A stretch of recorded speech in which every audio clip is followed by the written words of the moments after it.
professeur Iba Barry Camara maa ngi lay nuyu. maa ngi lay fay di la ziar. yow da ngay jàngale wàllu droit pénal ci université Cheikh Anta Diop bu Ndakaaru président de la République daal di décréter état d'urgence dolli ci ab couvre-feu li ko dalee 20h di 8h ci guddi ba 6h du matin muy ci fajar gi talaata bi la door mu jëm nag ci xeexum coronavirus bi nga xam ni Sénégal soobu na ci ndax professeur mun nga ñu ñëwal ci détail ni constitution bi tëggee état d'urgence ak kañ lañu ko mën a décréter. waaw état d'urgence dafa nekk loo xam ne li benn sañ-sañ la boo xam bi constitution bi moom moo ko reconnaître président su fekkee ni dëkk bi dafa jànkoonteeg yenn problèmes yi yenn difficultés yi en fait difficultés yi nag façon difficulté bu nekk la loo xam ne lii daal dafay nasaxal suñu institution wala muy nekk daal li ñu naan péril imminent loo xam ne lii danger la pour population bi et cetera su nekkee ci situation yooyu donc constitution bi dafa ne Sénégal président mën na décréter état d'urgence état d'urgence da ko war a jël en fait waru ko jël pour affaire éternellement normalement état d'urgence 12 jours la war a def 12 jours mais nag mën nañ ko proroger su fekkee ni am na autorisation bi nga xam ni moom la ko assemblée war a jox assemblée nationale mais fu mu ko jël nit ñi mën nañ jàpp ni puisque man je n'ai pas encore vu le décret kii woogul nu mu titi durée bi muy def donc léegi mën nañ jàpp ne daal 12 jours la su fekkee ni nag dafa jàppoon benn délai bu gën a réduit donc doon na ko mentionné mais su fekkee ne mentionné wul durée bi donc dañu jàpp ni 12 jours la war a def su defee 12 jours nag su ko bëggee continuer après il faut nag mu dem ci assemblée nationale mu joxaat ko autorisation pour mu mën ko proroger. assemblée nationale dañoo war a nekk à session automatiquement. assemblée nationale dafa donc député yi normalement war nañoo dem en fait ñëw toog statuer ci situation bii. noonu la parce que même su dañ ne loi bi constitution bi wax dafa ne su fekkee ni assemblée nationale nekkuñu session donc dañu dem dafay réunir de plein droit moo nekk lu soxlatu sa convocation. dès lors que donc député yi yëg nañ ne. en fait président décrété na ñoom war nañu dem en fait kii nu mu ci réunir. session voilà d'accord état d'urgence bi dafay xañ doomu aadama yi seen àq ak seen yelleef ndax mën nga ñu ñëwal ci wàllu woowu. waaw loolu nag xam nga pour ñu mën ko gën a comprendre. li ci war a njëkk wax mooy que ni normalement xam nga état pour mu dox. ki nga xam ki mooy chef de l'exécutif mooy président. constitution da ko jox ay sañ-sañ yu bëri du dëgg waaye nag même su fekkee sax nekk nañ ci en temps normal mais su fekkee dañu nekk comme situation yi nga xam ni moom mooy situation d'état d'urgence gis nga lépp sañ-sañ yi mu amoon dañu koy yokk ba multiplier ko par exemple par 10 moo di que ni lépp loo xamoon mënu ko woon def moom rek ci coobareem léegi dañ naan mën na ko def li nga xam ne lii en fait normalement en fait waru koo mën a def tant que assemblée bi sax xoola kiiwu ko joxu ko autorisation bi moom war na ko mën a def loo xam ne lii liñ naan liberté fondamentale nga xam ni normalement président wala pouvoir exécutif yi donc fonctionnaires yi administration bi lépp loo xam ne war nañ ko def dañoo war a jël en compte donc ces libertés là léegi avec cette mesure d'état d'urgence donc léegi may nañ leen xoolal buñ soxla dara su fekkee ni ñoom war nañ jël mesure boo xam ne bii pour endiguer épidémie bii la kii bi pandémie bii la même su fekkee ni sax dafay violer li nga xam ne lii moom mooy les libertés fondamentales comme par exemple chez vous ma jox la rek benn liberté de presse liberté de presse bi est-ce que xam nga léegi nii xam nga yéen toujours da ngeen wax naan liberté de presse am na d'accord ñëpp xam ne constitution reconnaître ko mais dañuy wax ne la état d'urgence bi nu mu tudd administration war nañ mën a ñëw di contrôler di vérifier yéen li ngeen di def di xool lan mooy jàll ak la mënul jàll d'accord donc xam nga loolu noonu ay pouvoir yu doy waar waaw suñ si yokkee dara tamit ne pour en fait le pouvoir d'aller et venir fu mu nekk nii yow xam nga dañ ñëw normalement yow soo jógee liggéey di mën dem service soo neexee dem service mais léegi nee droit boobu amatoo ko état d'urgence bi moo dikkee ni soo génnoon léegi nii bëgg a dem xool dañ ne la munoo déplacement yi ak assemblée ñu réunion tout ça yooyu suñ ko introduire mën nañ ko wàññi. alors état d'urgence aussi professeur dafay may kilifa yi ñu daal di mën a non seulement téye nit ñi ci benn place waaye tamit jëfandikoo seen alal bu ko état soxla.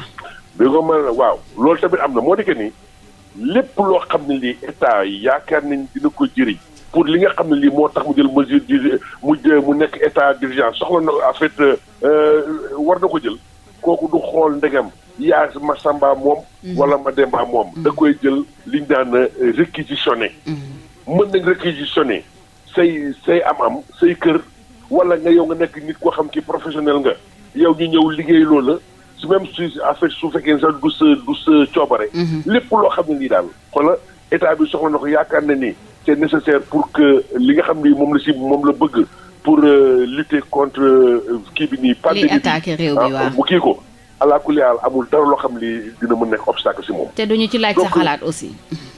duñu la ci laaj sa xalaat yow dès lors que ñoo xam ne ni yow soxla nañ ne si lii wala soxla nañ sa mbir bi dañuy ñëw jël ko te yow amoo benn pouvoir pour dire non wala déet da nga war a exécuter.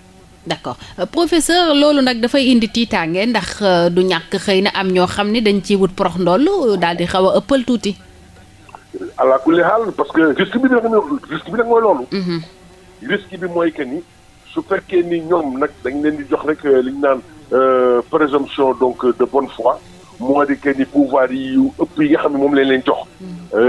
en fait dinañ ko utiliser comme ni ñu ko war a utiliser mais duñ ko utiliser pour ñoom wala ñu détourner ko ci li nga xam ne moom mooy finalité ba mais am na nag ba en fait exceptionnellement li ñu naan ay mesures yoo xam ni su fekkee ni nit ki nga xam ne moom la concerné xam yaakaar na ni. lii ñu koy defloo wala lii état bi bëgg a def méngoowul ak li nga xam ne moom mooy objectif ba y a ce qu'on appelle en fait le référé administratif.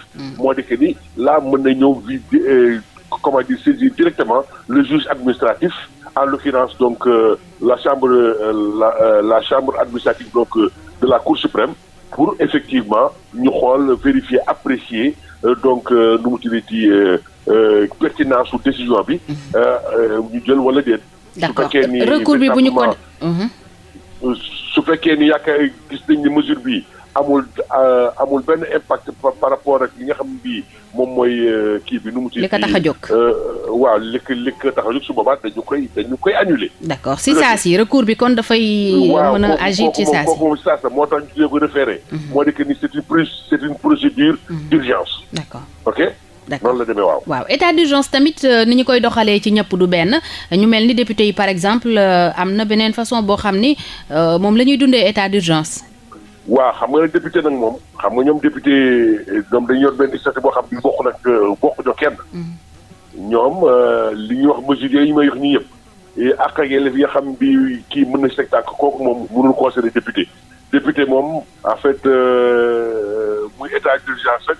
muy couvre-feu lu leen neex ñoom mën nañu def amul benn problème. pour bi simplement que li ñuy def mañ a safaanoog li nga xam ne lii moom mooy intérêt wu nation bi mooy intérêt yi nga xam ne moom la kii bëgg a def. parce que su fekkee ni boobu la su fekkee ni loolu la comme ni ñuy jaare rek pour ñu lever cette immunité noonu la autorité administrative bi donc di saisir l'Assemblée pour ñu ñëw attirer attention muy seen élément bi pour revenir pour mu def li nga xam ne moom méngoog li ñu bëgg.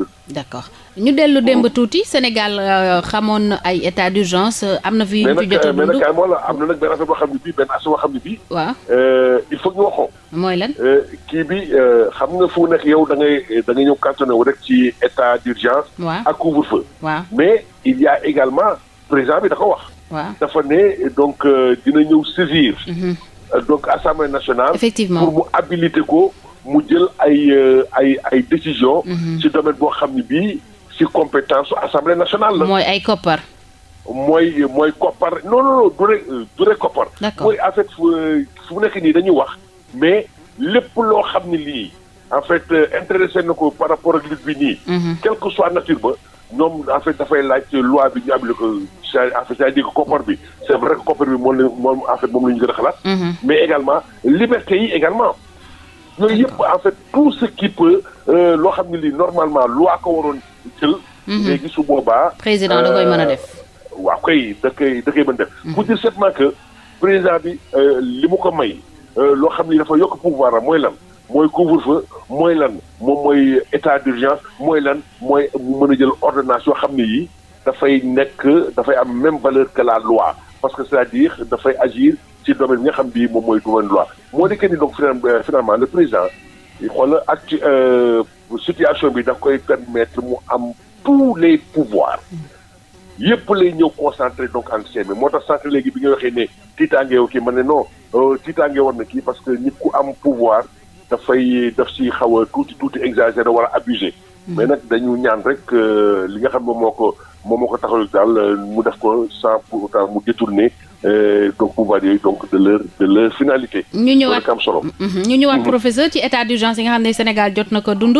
ñuy fàttaliku 1968 ci événement mai yi. ak itam 1988 ginnaaw présidentielle bi amoon te ñu mujjoon jàll ci année blanche ñeel njàng mi. ak tamit couvre-feu bi nga xam ne amoon na. Sénégal Mauritanie ci coow la waaw yooyu yëpp xam nga yooyu Sénégalais xam nañ ko. mais nag pour état d'urgence moom. kooku moom dafa nekk loo xam ne lii xëy na ñi gën a ndaw xamuñu ko. mais dinañ ko dund parce que foofu noonu normalement gis nga suñu xasee di bay génn léegi nii. dinañ gis policiers yeeg gendarmerie rek armée bi ñëpp di sillonné. te couvre-feu gis nga guddi nii ngay nekk di dox noonu. waaw ni ngay gisee policiers ak gendarmerie militaire. noo tax naan fii dëkk bi ñu mel ni ce n'est pas normal. waaw professeur waaw on est en situation exceptionnelle. loolu il faut que Sénégal yi xam ko. justement bu ñu tegee ay règlement ci jamonoy état d'urgence ku ko respecté wul lan la ci mën a fekk. ku ko respecté wul de yoon moom daf lay dal parce que yoon bi prévoir na pénalement que ni dinañ la mën a tëj 2 mois ba 2 ans. mën nañ si teg wala mën nañ si bañ a teg lu mu tëddi ay amende de 20 000 francs donc à 500 000. mooy alamaan bi. ok moom mooy alamaan bi soit da ngay tëdd 2 mois ba 2 ans wala nga fay amende 20 000 francs ba 500 000 francs mais nag ñaari peine yooyu mën nañ ko cumuler. maanaam ñaar yëpp mën naa boole dal sa kaw. waaw kay mën nañ ko boole ñu teg la ko sa kaw.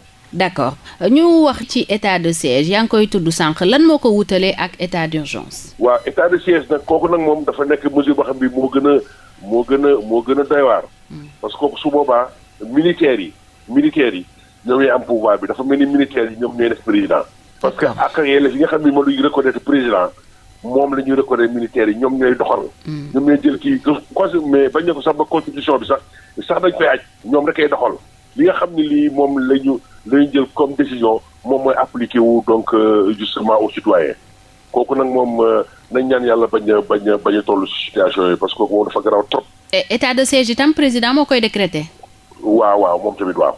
est-ce que am na aussi leneen lu aar mesure bi pour mu bañ a am ay ëppal kii abus comme niñ ko waxee sànq. non waaye nag kooku nag mooy rek ma xam nga institution yi dañ naan rek ñu ngi fii. waaye nag xam nga léegi nii àddina. dafa nekk benn. léegi nii du rek Sénégal rek moom mooy dund. même su fekkee ne Sénégal amatul sa institution. il y a des institutions internationales yoo xam ni tamit dañu ñëw xool li fi xew. c'est ça le problème ba nga xam ne bii comme par exemple président actuellement am na tous les pouvoirs. mais su fekkee ni en fait nañ ne dafay détourner donc pouvoir yi donc de leur finalité. même su fekkee ni fii yeneen organes yi nga xam ne ñoom ñoo ko war a contrôler defuñ seen liggéey. mais citoyens mën nañ dem par exemple cour CEDEAO wala en fait affaire Nations Unies. ñun ñëpp léegi xam nga addina bi dafa évoluer ba nga xam ne bii yow léegi dootoo mën def lépp affaire yi nga xam moo la neex léegi lépp looy def rek na méngoog la nga xam ne bi mooy intérêt peuple bi mooy affaire yi nga xam ne moom mooy méngoog yoon.